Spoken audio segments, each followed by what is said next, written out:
Storytime for second week of Artist State.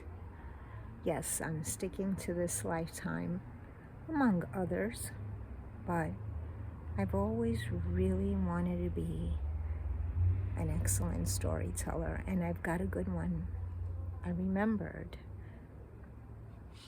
a really cool story about the time that I got to do something from my bucket list, completely and totally unexpectedly, unplanned, just out of the blue. Something that I never imagined that I'd actually get to do by following that inner voice and trusting my instincts and intuition. So it was May of 2000. I was extremely depressed, and I woke up this one morning and I had just had it bottom of my just end of the line. I thought about how there were so many things I wanted to do and how little chance I had to do any of them. I was broke. I had very little in the way of opportunities, and I hadn't done much of anything on my list, and I was 40 years old. Oh, to be 40 again. I thought that was old. Anyway, sitting on my couch with my coffee, just in a black hole of depression, thinking about all the things that I would never get to do, thinking about the fact that I didn't even want to be around anymore. I don't know where this voice came from, and it wasn't a voice, but it was an inner guidance, and it said, what's one of the things you want to do? What's one of the things on the list? And I said, well, top of the list is I want to learn how to fly a single engine airplane. I will never get to do that. That shit is expensive as fuck. So the voice said, what would you do if you did have the money? What's the first thing you would do? And I thought, well, I would find out what schools are near me. So I set about to do that and found that there were a couple at the airport in the adjoining state, easily gotten to by train. Did I have enough money? Just barely to get there and to get back, and a teeny bit extra. I called the school, asked them if they were open that day, and they said yes. Okay, that much was established. Now what? The voice was like, what if you went through the motions?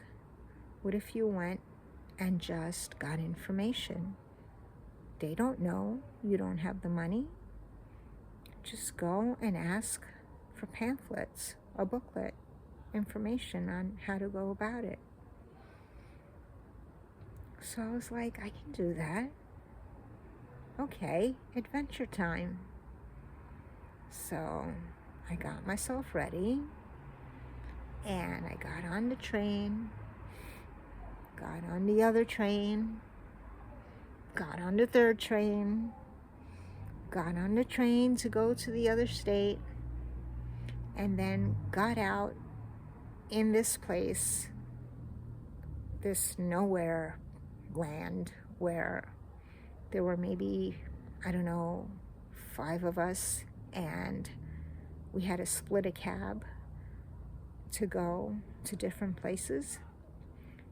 I don't remember if we all piled into one cab and it dropped us all off in different places, or if we got 2 cabs, but I remember I was the last one to get off. And as the cab dropped me off in the back of the airport and took off, I found myself completely and totally alone in this vast expanse of hangars, but they were army hangars. There was like an army base there, and I didn't even know if I was in the right place. There wasn't even anyone around except for one guy in fatigues, and I called him over and I said, listen, do you know if there's any flight schools around here? And he's like, I don't know, I think there's some that way. So I took off walking that way, thinking, how would I even call a cab to come and get me right now if I wanted to turn around and go home? There's nothing here.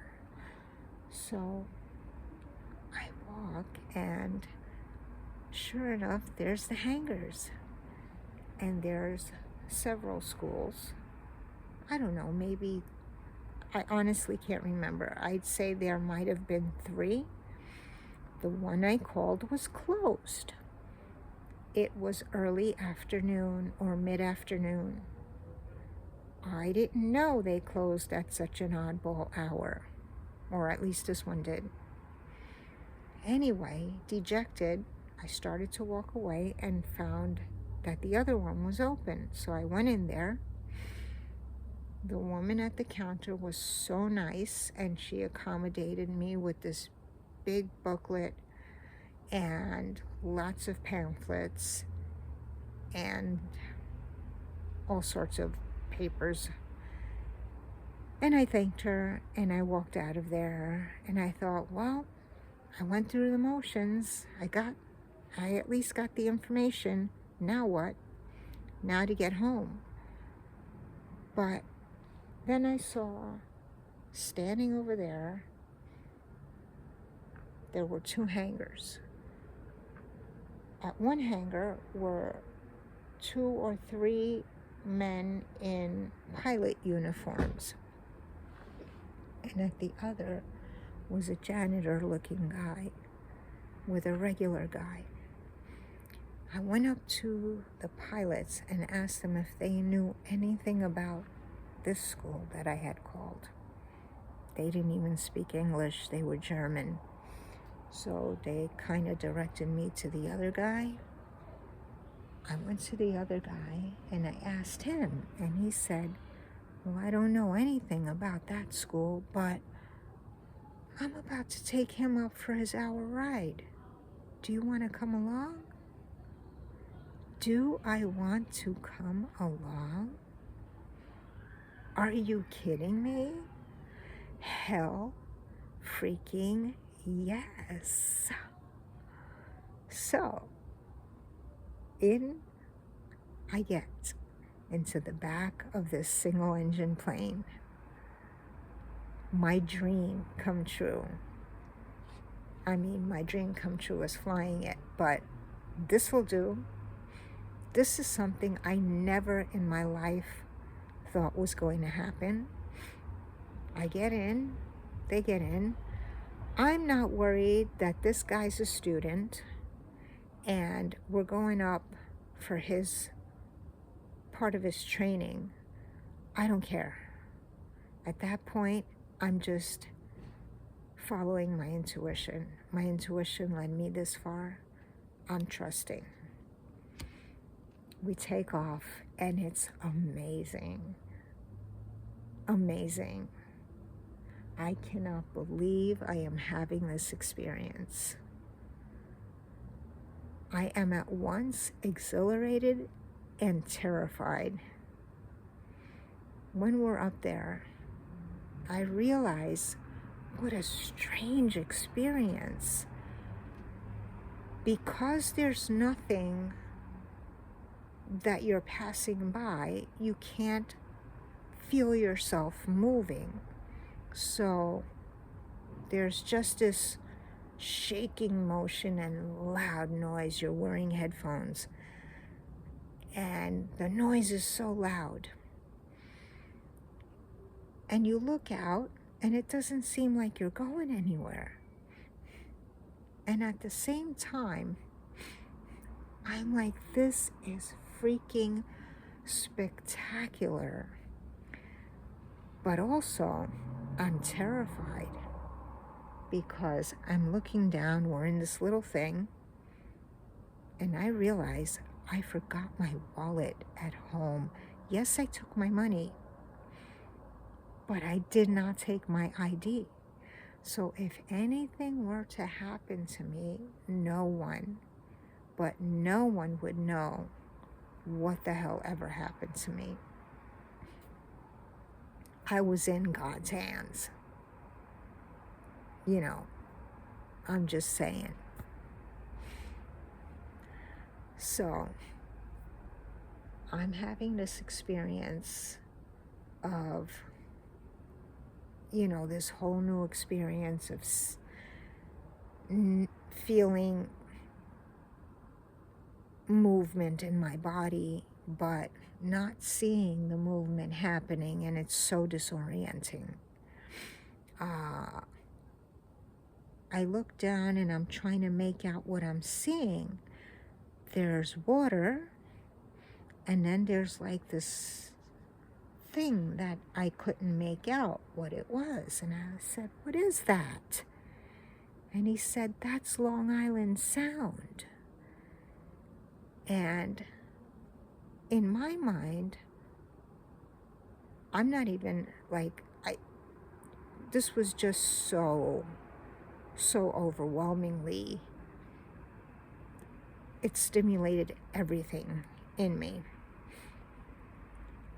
My body, I found my body trying to push the plane forward, as if like I could push it forward faster by pushing my body forward, trying to get it over the land so we don't crash in the water. It's like, if we crash, whether it's in the water or the land, it really doesn't matter. See, I can't swim, but it really doesn't matter, does it? So I let myself go as best as I could, and I just took it all in and enjoyed the ride. It was so loud. I was at once just, I can't even describe the feeling. And also couldn't wait to get back down on the ground. When we did get back down, I wanted to get on my knees and kiss the ground. My legs were so unstable. They were so shaky. They were shaky for the rest of the day. But it was magnificent. It was awesome. And then this kind student, he offered me a ride to the train station, and I went. I'm telling you, I am not one of these people who gets themselves in situations. I'm on the paranoid side, but everything felt guided. Everything felt right. And at the beginning of the day, I had wanted to die, But at this point, I was just in awe of what had transpired. Like, I got up that morning with no idea in my mind that today was going to be the day that I actually got to be in a single engine airplane in the sky, out of the blue, no one knowing, and in such circumstances where no one would have known a thing had something happened. And yet I felt like everything was perfect. He drove me to the train station. Such a great guy, so sweet. He said that he was up for his cross-country ride next, and he gave me his number and said that if I wanted to go on that, I was welcome to give him a call. I didn't. I had enough. I had my fill. I crossed that off my list. And I got home a completely different person than I had woken up that morning, because I had followed my guidance. This is one of a handful of times in my life where something like this happened. Something so out of character. Not out of character. I used to be pretty brave when I was young, but just stuff like this didn't happen regularly. This was definitely a rare moment in my life. One of those moments that I'll never forget. And I went to my mom's and I told her, you'll never guess where I just came from. I told her the whole story and she was dumbfounded. She's like, how do you get yourself into these things? How? And I said, I just got the guidance and had to follow through. And it paid off. And then I went home, I rested my legs the whole day into the night. They didn't stabilize for the whole day. I went out to the village. I used to hang out at the Three of Cups in the village, in the Lower East Side, because my dear friend used to bartend there. And same thing, told her and all our buddies there, guess what I did today? And I regaled them with the story, and they were so stoked over it. I got rounds of drinks. It was a great night. We celebrated. I went home, smile on my face, woke up the next day, completely snapped out of that dark place that I had been in. And I will never forget that. And that's what happens when you follow your intuition.